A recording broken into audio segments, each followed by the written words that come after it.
একটি ছোট গ্রাম। গ্রামে সব থাকা সত্ত্বেও সেখানে পানির খুব অভাব ছিল। সেই গ্রামে ছোট থেকে খেলাধুলা করে বড় হয় দুই বন্ধু, সাকিব আর তামিম। তাদের খুব অভাবের সংসার ছিল। সাকিব আর তামিম সবসময় তাদের কাজই ছিল যে দূরের ঝর্ণা থেকে প্রতিদিন পানি আনা। তারা গ্রামে পানি বিক্রি করত। প্রতি বালতি পানি ১ পয়সা করে বিক্রি করত। সাকিব খুব পরিশ্রমী ছিল। সে চিন্তা করত, আমি যত বেশি বালতি পানি আনবো তত বেশি আমার ইনকাম। সে প্রতিদিন ১০ বালতি করে পানি আনতো। ১০ বালতি পানি মানে ১০ পয়সা।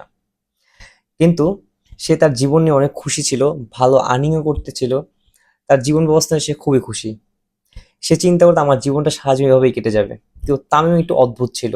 তামিম ভাবছিল সারা জীবন আমার এই শক্তিটা থাকবে না। সে প্রতিদিন ১০ বালতি পানি না এনে সে ৫ থেকে ৬ বালতি পানি আনতো। তার স্বাভাবিকভাবে ইনকামও কম হতো। সে এই যে এক্সট্রা সময়টা থাকতো সেই সময়টাতে সে পাইপলাইন তৈরি করতে শুরু করলো। অলমোস্ট এখানে ২০ থেকে ৩০ বছর চলে গেল। এই ২০ থেকে ৩০ বছরে হওয়ার পরে সাকিব স্বাভাবিকভাবেই তার আগের মতো শক্তি নেই। সে আগের মতো ১০ বালতিও পানি আনতে পারে না।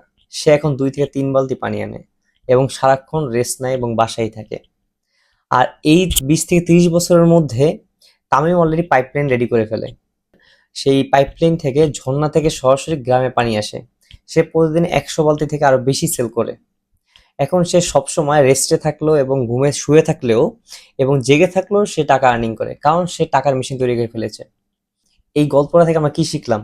তাৎক্ষণিক টাকা ইনকাম করার মাধ্যম হলো প্রতিদিন বালতি টানা। আর দূরবর্তী ভালো পরিকল্পনা এবং ইন্টেলিজেন্স, স্মার্টনেস এইগুলো করে দূরবর্তী পরিকল্পনা এবং সফলতা আনে, যা মানুষের জীবনকে স্বাধীন করে তোলে এবং নিরবিচ্ছিন্ন কোনো চিন্তার প্রয়োজন পড়ে না অর্থনৈতিকভাবে। এই ভিডিওটি যদি ভালো লাগে ডেফিনেটলি আপনি ওই বন্ধুকে শেয়ার করেন যে এখনো হার্ড ওয়ার্ক এবং পরিশ্রমকেই বেশি হাই প্রায়োরিটি দেয়। স্মার্টনেস এবং পরিকল্পনা সে এতটা প্রায়োরিটি দেয় না। সালামু আলাইকুম।